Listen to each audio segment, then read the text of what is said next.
welcome to the CCFR Radio Podcast, your source for news, updates, and stories from the CCFR.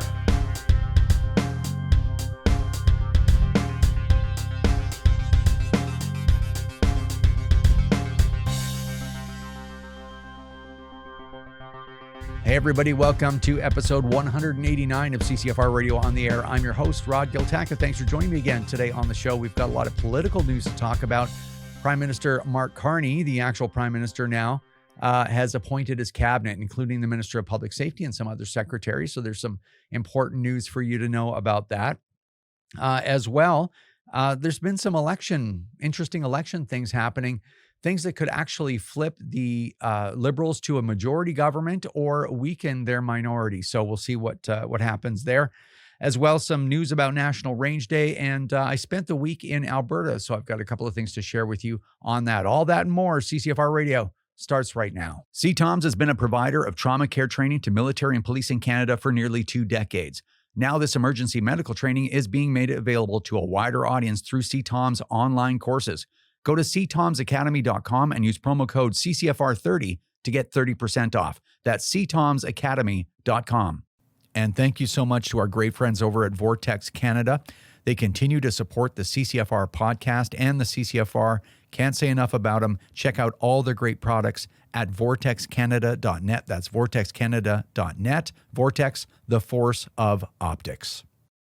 Ready, aim, shop. Bullseye North is where passion meets precision. Discover a huge selection of top-notch rifles, accessories, and ammo. Whether you're perfecting your aim at the range or gearing up for hunting season, Bullseye North has you covered with free shipping on orders over 300, including ammo. Some exclusions apply. Check out bullseyenorth.com and remember to subscribe to their newsletter, bullseyenorth.com.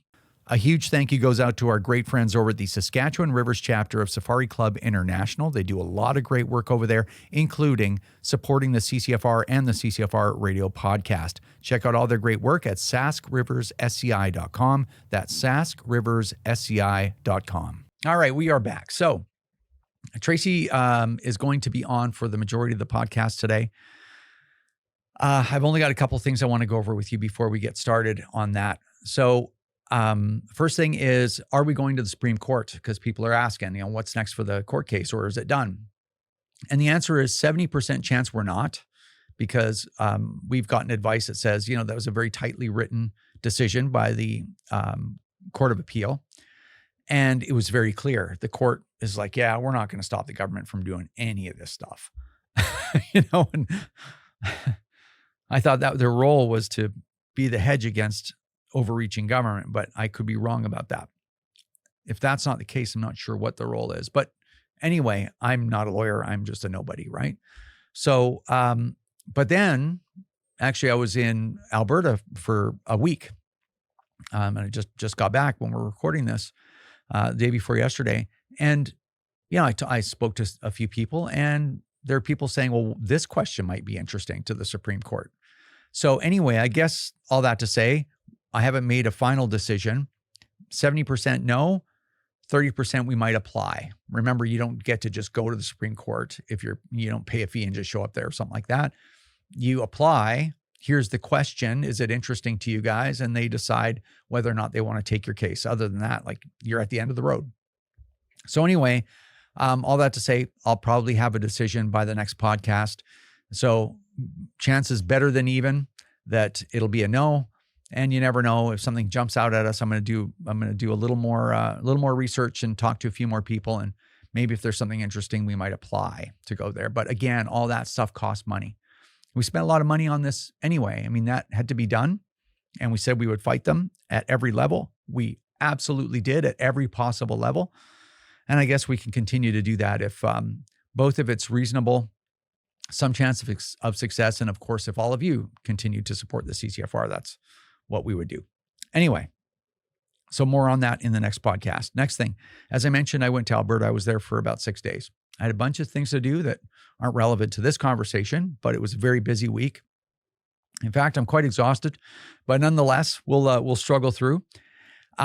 When I was up in Edmonton, I was both in Edmonton and Calgary, but when I was up in Edmonton, one of the things I did was sit down with the Chief Firearms Officer of Alberta, Terry Bryant, and she is nothing short of awesome. And I'll tell you that what an encouraging meeting that is, because it kind of lit up something in my brain. It was this feeling that the government, that all good, law-abiding, contributing, like the good citizens, the people that make this country work, that not every aspect of government in this country is run by criminals for the benefit of criminals, or the government sitting, over you with a hammer going like, yeah, step out of line and I'm going to smoke you with this thing. Like that's how you feel when you have nothing but being, you live through nothing but being assaulted by the government 24/7.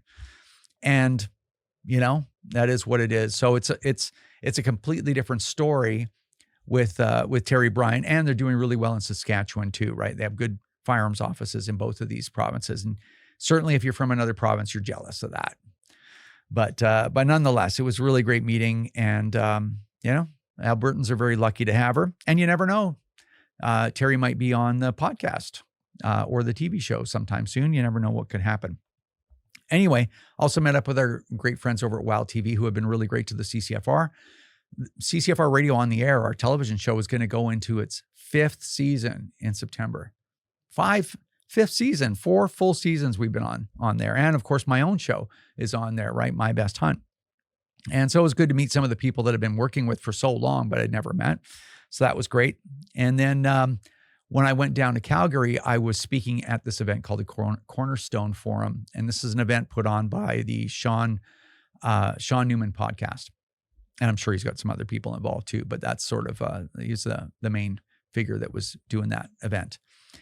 And it was really interesting. Lots of different speakers, some like one super heavy hitter, economist, Martin Armstrong. So if you look him up, real mover and a shaker in the U.S. economy from the 70s even, right? So really interesting to hear his insights on the geopolitical situation in the world. Very interesting. Confirms some things, dispels other things.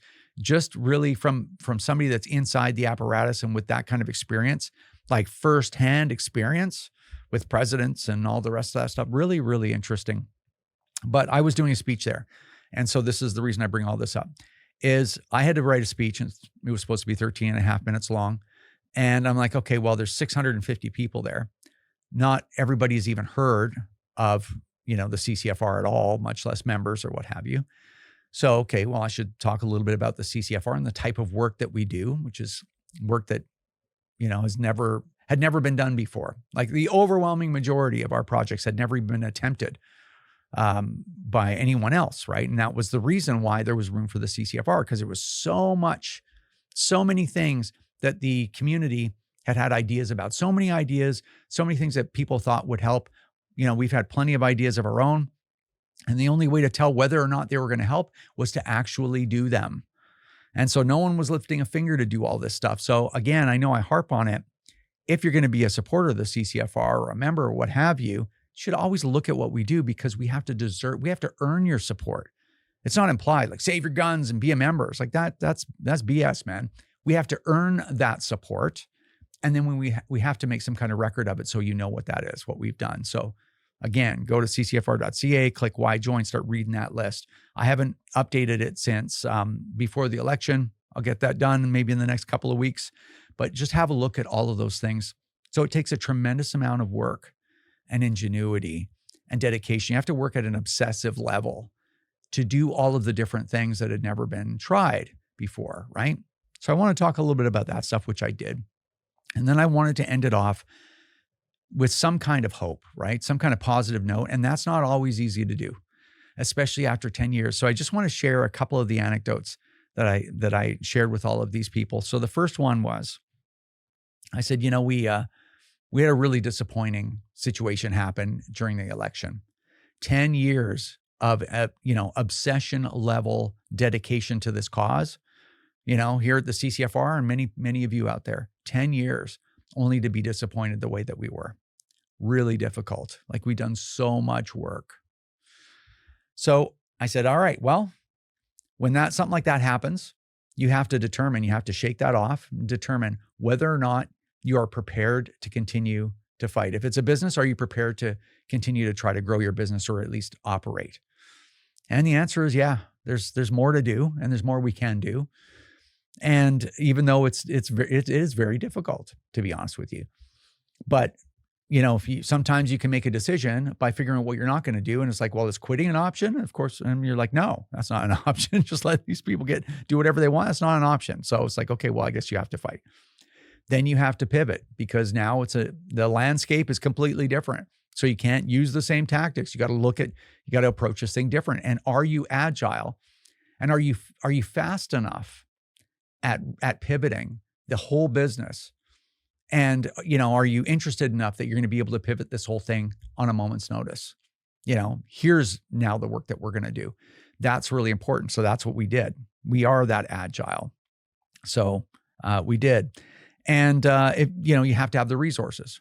So as long as people keep supporting the CCFR, we'll keep working. So that's great too. Now, here's the part that I talked about. I said, as far as having the will to continue, the way that the CCFR, approached this problem right at the beginning, when we started, it was like, okay, we've got a brand new Liberal government, Liberal majority, a clear majority, right? Justin Trudeau the first time. So in 2015, we're like, okay, this government's going to go all the way. So 4 years, finish line is going to be 2019. Let's just make it there. We'll obstruct the government, we'll oppose the government, and that's our role. 2019. I mean, and as we got closer to 2019, it's like nobody could ever vote for this guy again, So right on, here comes the finish line. We lost in 2019. It was like, oh man, minority government. It's like, okay, minority government, right? 2 to 3 to 4 years maximum, And it's like we would never lose again, because, oh man, look at what this guy was doing. And so it was COVID, right? And a lot of division and everything else. You guys remember what that's like. Okay, finish lines 2021. We're going to make it. We're going to make it. This is all. We just got to survive there, oppose, obstruct, hammer these people, try to cause them to lose the election. 2021, we get to 2021. What happens? This guy wins again. And we're like, and of course, every time Justin Trudeau and the Liberals win, we're in disbelief, like to the point where you actually don't believe it. Anyway, I'm going to leave that lingering out there. But it's just like, how could this be? So, but we know what happened also in 2021. But gets a minority government. We're like, okay, next finish line 2025, and then look at the scandals, look at all this stuff, right? You're like, there's no way that the Liberals could win in 2025. That's the finish line, 2025, 10 years, and they won again, right? So how do you pick up the pieces? I mean, of course we can pivot. Of course there's work to do, whatever. Like that's all, if you take the emotion out of it, that's very obvious. But it's like emotionally, you're like, okay, well, how's this? How do you cope with that? How do you get your mind off of that? How do you move on? And I said, this is it. We don't know where the finish line is. We've blown through it 3 times. I think it's pretty clear we don't know where the finish line is, at least at this point. Maybe if you're, a supernatural deity, you would look down at all of us beavering away down here, trying to find the finish and be like, yeah, this is a 13-year fight. They think that they're beat, but they're already 10 years in. These little ants, that we call people, humans, right? They're already 10 years in, man. They're actually almost there in comparison to what they fought. You don't know. Maybe the fight is 15 years long, but we're 2/3 of the way there. I don't know. So that's the way that I choose to look at it. And this might even be a value to you in your own life. If you're battling something, you'd be like, well, how do I know how long this fight is? I don't. But what if it's only a little bit more and I'm going to give up now, right? Kind of thing. So that's why I wanted to pass on to them. I also let them know that politics is a marathon. It's not a sprint. People that eventually win in politics, who was it? It was Dick Cheney that said that. Politics is about hanging in there longer than everybody else, outlasting them. I think he was in politics for 20 years before he was ever the vice president. 20 years he hung in there. So I don't know. It's just, it's interesting stuff. And the last thing is kind of an aside I wanted to share with you. And I can't remember whether I was running out of time or I said it or not, but it's really important. It's something I've learned in business for a long time ago. And it's something I always bring back and remind myself of. no matter what you do, especially if you do something public and you put yourself out there and you say, yeah, you know what, I'll get out there and I'll punch the big guy in the face and whatever. And I've got these people behind me. I'll do it. You're always going to get criticized. You're going to get criticized by people that do nothing. And just they're trying to make their mark by throwing dirt at the man or woman in the middle of the arena that's doing the fighting. Yeah, you should have done this. Yeah, you shouldn't even bother going out there. I told you it wouldn't work, especially like with the lawsuit right now. I told you it was a waste of time. It's like, what? You sat back, did nothing. Because sometimes I check to see if these people are ever support us. And I've never, think only maybe twice I ever found somebody that was really critical of CCFR that ever actually gave a dime to the effort, right? So anyway, yeah, you shouldn't even have started. So that's the easiest thing in the world. And what I find is that of all the people that are your critics, emotionally, you have to turn off that side of your brain. Like, I don't care what you think, because you're not the one that's actually doing it. I'm the one that's doing the work. I'm the one that's on the front page of the Globe and Mail across the entire country being slandered like I'm, some kind of lunatic. I'm the one that's being slandered in the House of Commons, right? It's not you. I'm not the one being, dragged across the coals in committee, right, about somebody's Twitter feed, on being broadcast across the country. I'm the one that's doing that, right? So you turn off that emotional side, but you never close your ears entirely to your critics, because sometimes it's almost like a diamond in the rough. These clowns will come and go, but every once in a while, at least if you're listening a little bit, one of them drops a good idea. And you're like, you know what? That's a valid criticism. We could have done this better or that better. Or I probably should have done that. And I'll write that stuff down. Like, I listen. And in fact, sometimes I would say I probably listen to our critics more than I listen to the people that support us. Certainly, I appreciate that and everything, right? But it's the critics that throw that stuff at you every once in a while. Like one out of 50 criticisms, there'll be an idea in there. And we've actually done projects and changed the way that we approach some things based on that criticism. So it's just a healthy thing to do. It's very easy to just be like, yeah, I'm not even going to listen to critics. Either you're with us or you're against us, right? And if you're not with us, then you're not worth being listened to. I actually listen to everybody just to benefit the organization, to benefit myself and my own development. Anyway, I think that was one thing that I had to cut out because I was running out of time, but it's something I think about often. And I think that if you have a business or you're doing something similar to what we're doing, I just always keep that in mind. You find the best ideas in the most unlikely places sometimes. But anyway, all that to say, we are full steam ahead. We're still fighting. We've got lots of new projects that I've actually been scrolling out ideas on. I'm excited about some of them actually. But I'm not going to talk about those until I've actually got them lined out, ready to roll. If in fact they're ones that we can talk about at some point before they actually come to fruition. So anyway, hopefully I didn't talk too long. Let's bring Tracy on. All right, via Skype, we've got Ms. Tracy Wilson of the CCFR. Wilson! Hey, buddy, how's it going? It's all right, I think. Yeah, it's a beautiful day here in the nation's capital, a balmy, sunny high of 26. It's a wonderful day for a big cabinet announcement. What is this, a freaking weather report? Yeah. If all else fails, I'm going to get a job at the local radio station giving the weather. Yeah. Angry Weather with Tracy Wilson. Yes, I like it. Formerly of the gun lobby. Yeah. Yeah. You know what? I think that's gimmicky enough. There might be something there. There might be something there. Yeah. All right, let's move on. Okay. Because that's just going nowhere but down. Okay, so the biggest news we will deal with first, which is Prime Minister Mark Carney has appointed his cabinet, which is probably the most consequential thing that's happened since the election. Yeah, that's right. So today he announced his cabinet. It's supposed to be smaller and more focused. You'll remember Prime Minister Trudeau had 38 ministers. So Carney's only got 28, but he's also got 10 Secretary of States. Now, this actually even had me a little confused because for the last 10 years, we've been dealing with parliamentary secretaries. So I did a little digging to find out what a Secretary of State is.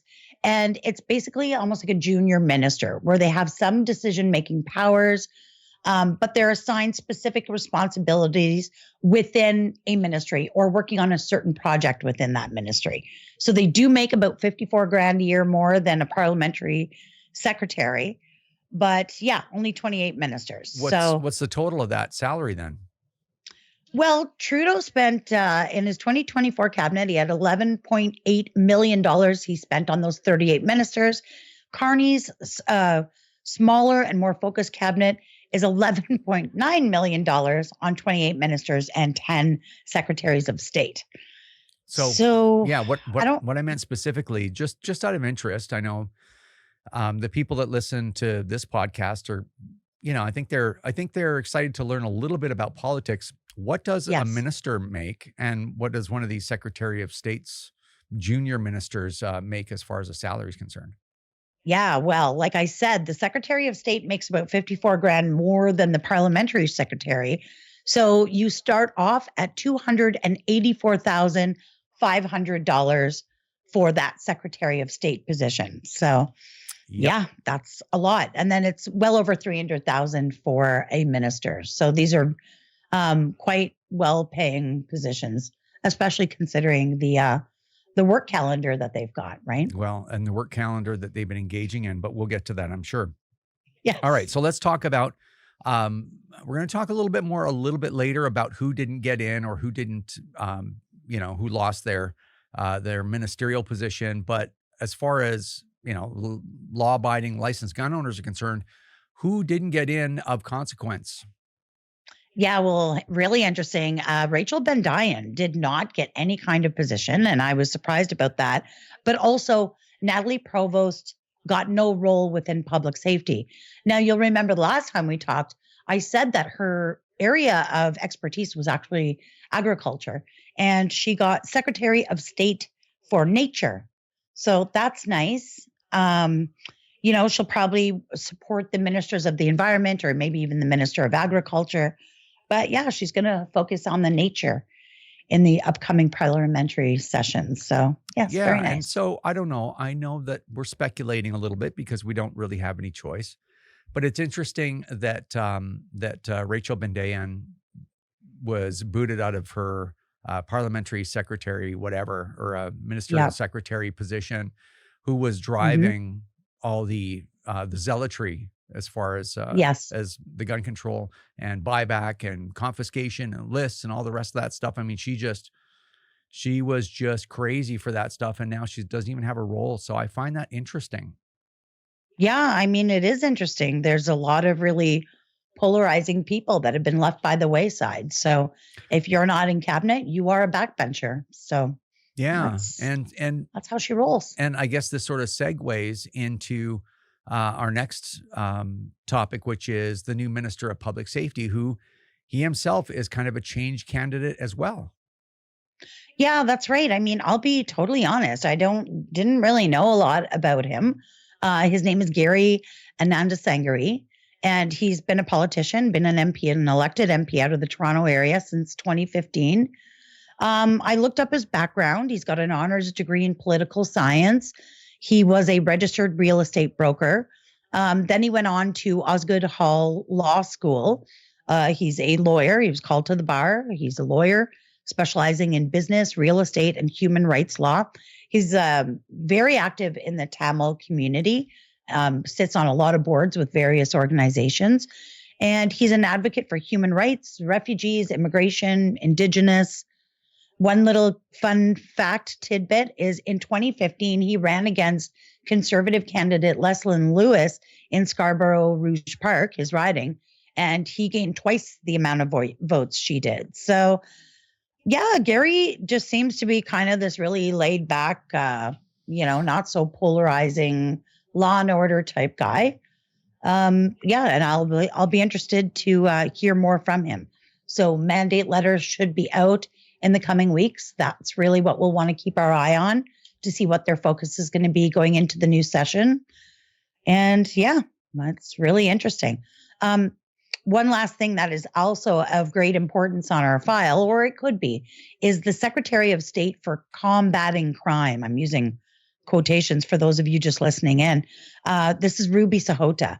So she's also a lawyer. We'll see if she focuses on actual public safety and combating actual crime, or if she focuses on gun owners. But it looks to me like she'll be probably working in a supportive role to the minister But yeah, that's all the information I've got for now. But I watched a few speeches Gary did. Of course, he's voted in favor of all the gun control measures that the Liberals have put in place. But you'll remember under Prime Minister Trudeau, you didn't get a free vote. You didn't vote your conscience or your constituents. You were whipped. So we'll see what's to come in the session ahead, Yeah, but it's encouraging that you've got a lot of the zealots that have been swept out. Yes. And we'll talk more about the people who got swept out in a second, but it just seems to be a little bit more of a serious cabinet. Not every appointment, as we're not going to talk about all the different appointments, but and some of the appointments you were like, okay, this person's back, and I can't figure out why they got a post or whatever. But yeah, I just obviously our job is to re-engage with the Liberals and see what we can salvage for now, which we're actively doing. But anyway, it's encouraging, right? They could have. I do consider him like a change candidate, though, because he is not the same type of kind of trolley, polarizing guy that Marco Mendicino was, or Bill Blair, or I feel like there's still, half the cabinet is still from the Trudeau era, but it's sort of the adults in the room. And then the other half of the cabinet is fresh faces. So this is what we've got to work with. And that's what I intend to do. Yep, absolutely. All right. Now, speaking of trolley polarizing people, there's a bunch of people that used to have a pretty high profile in the Liberal Party and by extension, the Canadian government, who were completely left out in the cold, as it were. Yeah, that's right. I said on Twitter, actually, it's not who's in cabinet that's interesting. It's who isn't. And it doesn't go unnoticed that, most of those radical anti-gun Liberal MPs were excluded, and some of those really polarizing people. And I'm trying not to, wallow in self-indulgence here, but yeah, these are the following people that are now backbenched. So Member of Parliament Bill Blair, Rachel Bendian, Mark Miller, Mark Gerritsen, he's forever trying his best, Mona Fortier, Jenna Sudds, Karina Gold, Cody Bloy, Jonathan Wilkinson. None of them got anything. So yeah, it's like I said, I'm trying not to gloat, but all right, it is what it is. Back off to the back benches with you. Yeah. Well, I don't want to offer too much commentary on this whole thing, because I think most people know how we feel about people like Bill Blair, who shouldn't be around humans at all. But, and some of the others, but, I feel bad for Mark Gerritsen, because despite his challenges, and his challenges are quite severe, he was able to rise, and even be reelected as an MP. So, if there's hope for Mark Gerritsen, as I've said before, there's hope for pretty much anybody. That's exactly right. Yeah. I mean, So God bless Mark Gerritsen. He had his time in the sun. So good for him. He climbed so high for someone that had so many challenges. So anyway, I guess we'll move on so this is an interesting story. I think most people that are following the election are familiar with some judicial recounts that are happening, and then some possible recounts on top of those. But one riding in particular, which is Terrebonne in Quebec, flipped from the Bloc Québécois to the Liberals, and now it looks like it might flip back and trigger a by-election. It's actually flipped twice already. So it flipped to the Bloc Québécois. Yeah. No, it was Liberal, then it flipped in the normal recount, the automatic recount when it's below a certain threshold, and it flipped to the Bloc Québécois. Then there was a judicial recount, and it flipped to the Liberals by one vote. Like, I can't even fathom that. And there's, a lot of commentary about how they've gone back through the ballots. If somebody's ballot is discarded as not legible, or if there's something wrong with it or whatever, like some of these have been reintroduced back into the race. However, they kind of decided, okay, that's it. This Liberal guy won by one vote. Well, then there was a news story that broke immediately afterwards, and it was a woman from that riding who had sent in a mail-in ballot. And these mail-in ballots are self-addressed back to Elections Canada. You know, like you vote and you seal it back up and then you put it in the mail and it basically sends it back to themselves. Well, they had printed the wrong information on the address. I think it was the postal code to the Elections Canada office. So her vote was never counted. It bounced back and was returned to her. And I think she just got it back yesterday. So maybe it wasn't won by just one vote after all. So I don't know what's going to happen here. I would anticipate this is likely going to end up in court and likely end up with a by-election because it's just been so messy and bouncing back and forth. And, you know, some ballots were counted and some ballots weren't counted. Some ballots were, you know, deemed not legible and then they were brought back in. Yeah. Rejected and then unrejected. Yeah. Like, I defended the Canadian electoral system because there are a lot of countries that have far worse systems, far more corrupt and shady than ours. That's for sure. And I've defended it. But stuff like this causes people to doubt the system, and that's unhealthy. So, you know, I think Elections Canada has a duty here to just clean that up immediately and just go to a by-election. I don't care if it costs extra money. You got to be sure, because when you're bouncing a result back and forth, like, you think about it, the MPs, the newly elected MPs have already been here in Ottawa for their, you know, their little info sessions, their training sessions. They're being appointed offices. They're choosing their staff. And here we are weeks after the election. There's actually still 3 other counts going on, 3 other recounts. So, you know, imagine on election night, you're celebrating, you win, you have that party, come to Ottawa, you go through all the training, and then you get sent home. And then it's like, well, wait a minute. No, you're back in. Like, this is a mess. Yep. Just clean it up and make it for sure. See if you can get your old job back, you know? Yeah. Right? Like, just really bad. Yeah, just really sloppy. And I get it. Stuff happens.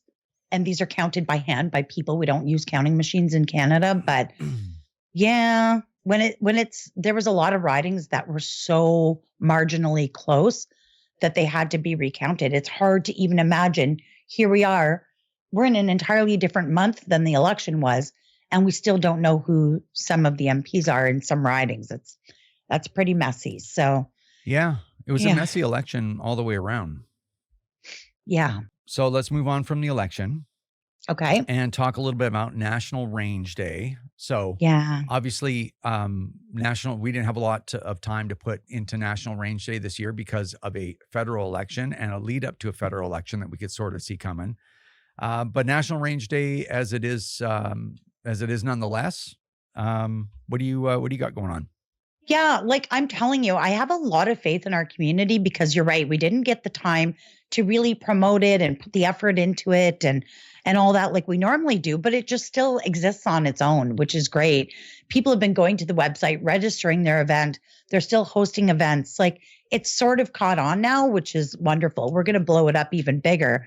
But it always falls on the first Saturday in June. This year, it happens to be June 7th. I'm co-hosting our flagship National Range Day open house at EOSE, Eastern Ontario Shooting Club, here just outside of Ottawa. And as usual, I can't do anything normal. I've just got to blow it out into a complete circus, literally. But I've got shotgun, pistol, rifle ranges. Vortex Canada comes down. They let the public try all their cool rifles with all their awesome scopes on there. We've got a free kids 22 silhouette range. They love that. We've got tons of really fun, colorful silhouettes that we put out for them, and they love plinking at the steel. We've got an ice cream truck again this year, which is fun. Cotton candy, bouncy castles. I've got a giant 2-story inflatable slide, an obstacle course, archery. And then the whole thing is being filmed for TV. Our friend Amanda Lynn Mayhew will air that on an episode of her TV show, That Hunting Girl, which, if you watch actually all week this week on Sportsman Channel Canada, last year's National Range Day is featured on an episode. So there's just so much going on with that. And I love that people have still picked up that torch and carried it. I really appreciate that. And I'll do better at promoting it next year. But you can still register your club's event at nationalrangeday.ca. You can find one near you. And if you didn't get it done this year, that's okay. You've got lots of time to start planning for 2026. There's tons of free resources on the website. Get to nationalrangeday.ca and start planning. Let's blow it up. So, yeah. Well, is that it? That's it. Sorry. Do you want me to keep talking? I could talk about National Range Day all day long if you want. And it wouldn't be a wasted day. Okay. No, there's no day at the range is wasted. You are correct. Yeah. Okay. The one thing that, like obviously we know about it and it's a big thing within the CCFR, but I'm not sure whether we mentioned, I know we sent emails out, but I'm not sure in the last episode we mentioned that we did cancel our annual general meeting that was to be held in Niagara Falls. And obviously the reason for that is there's a big election loss and it's red alert and we have a lot of work to do. And, we have more important things, unfortunately, than the AGM and having a soiree with all of our friends and supporters. We got a lot of work to do in a short period of time while this new government finds its legs. Yeah. I mean, it was going to be very special because it was our 10-year anniversary. So it was really, the whole theme and the whole vibe was going to be celebratory. I'm just not there. I just want to work. I want to see if we can get our foot in the door and work on this and try and get something stabilized for gun owners. And yeah, I'm just not much in the mood for that right now. So we're still going to, complete our obligations. We're going to do an online one, which is also kind of fun. Everybody can tune in.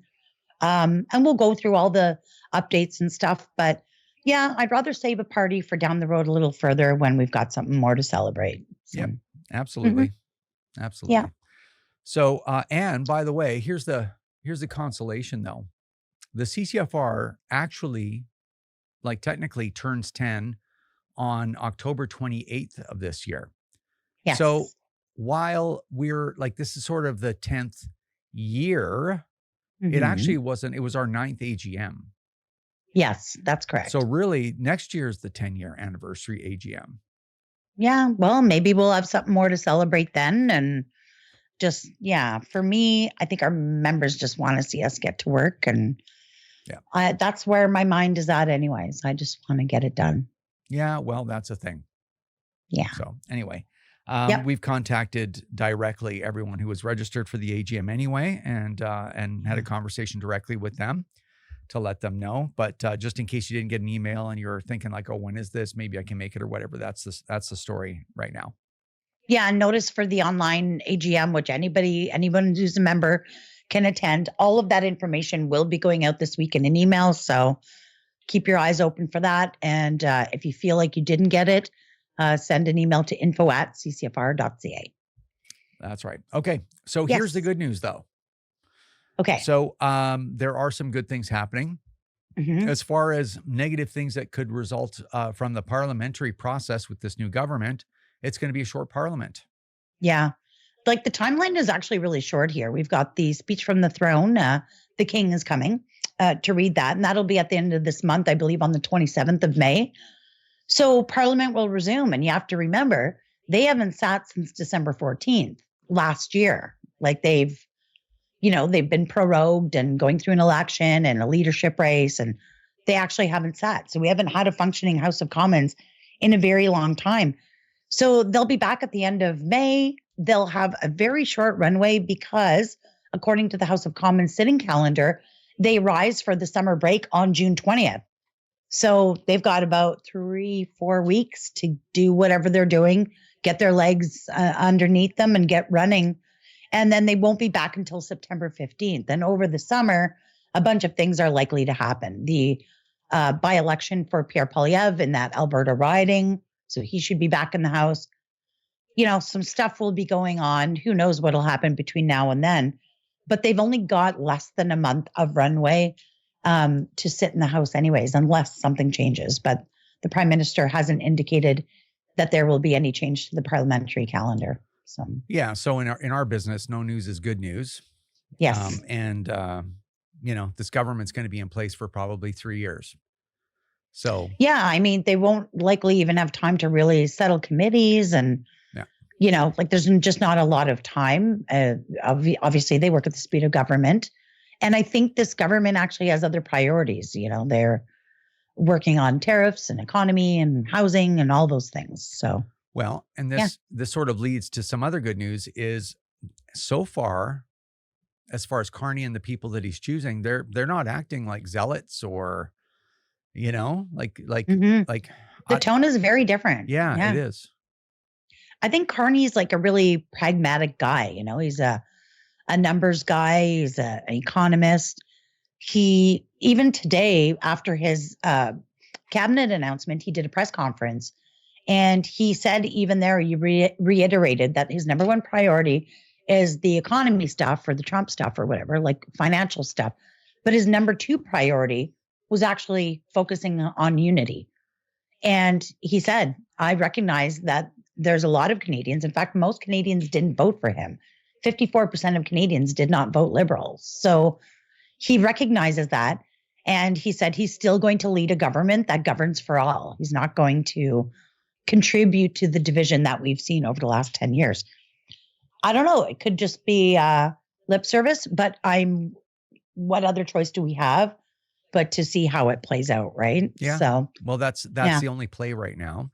And so we have to, if despite anything that anti-gun groups would tell you, we're actually good faith actors that we just want licensed gun owners to be left alone. They haven't done anything to deserve any of this garbage for the last 5 years, well, beyond 5 years. But, as far as the initial May 1st, 2020 gun bans and all the skullduggery that's happened since then, our community never deserved any of that stuff. So hopefully this is a different group of people. They're acting differently. When I say they, I mean Carney, and then just some of his cabinet picks and whatnot. And his messaging too is quite different than how Trudeau's was. Trudeau was all about finding his interest groups and then pandering like at an extreme level towards them and perpetrating terrible things upon anyone else that wasn't in those interest groups, I guess you could say, or served by them. So I mean, right now we have no choice but to take everything they're doing at face value until we have reason to believe otherwise. And as I think I said in the last podcast, that'll probably be 60 days, maybe 3 months. But if you count them, if they truly don't do anything over the summer, then we really won't know till probably like October. And so that's right. Yeah, what they roll out will speak for itself, and then we'll know. And then if working with them isn't feasible, then we'll have to come up with something else. But if they will be reasoned with and we can come up with some kind of middle ground, then great. We'd be happy to do that, but we're willing to do the work and we're at it right now. Yeah. I mean, I think he's been, he's taking over a party that he didn't govern for the last 10 years. There's a whole bunch of messes. And, if there's some stuff there we can help him clean up, I would be willing to do that. Right. So, he's not likely to roll things back, but I think maybe there's some opportunity there. So we'll see. All right. Well, I think we covered everything. Okay. Awesome. We got it done. Yeah. Well, it wasn't like a 1 hour, 1.5 hour podcast this time. No, I know sometimes we carry on too long, but short and sweet is great. That's awesome. Well, thank you for the update, and we will see you next time. We'll see you then. All right, that's going to do it for episode 189 of the CCFR Radio Podcast. Thanks, everyone, for watching and listening. Really appreciate it. I have nothing to go over with you before I let you go, other than the most important part of this entire episode, and it is Field Officer of the Month for April 2025, and that is our great friend, Connor Ware from Alberta. Thank you, Connor, and congratulations. Connor does so much for the CCFR. There's so many things that we couldn't do without him and all the rest of our volunteers. So really appreciate it. If you've forgotten, Connor, what you get for Field Officer of the Month is a $100 promo code. You know those promo codes, right? Promo code for the CCFR's online store. That joke just keeps going. Hopefully, actually, not everybody knows what the promo code joke is. But anyway, you get a $100 promo code for the online store. You get a year's free subscription for Canadian access to firearms, donated every single month by one of the best men in Canada, our good friend Donovan Dewis over there at CATF. And of course, you get mentioned on the podcast and on the television show. So again, thank you, Connor, and congratulations. That's going to do it. So take care, everyone. Really appreciate you coming by. Make sure you share the podcast, and we'll see you in the next one. This is another episode of the CCFR Radio Podcast. Remember, if you don't stand up for your own ability to own and use firearms, who will? Join the CCFR or donate right now at www.firearmrights.ca.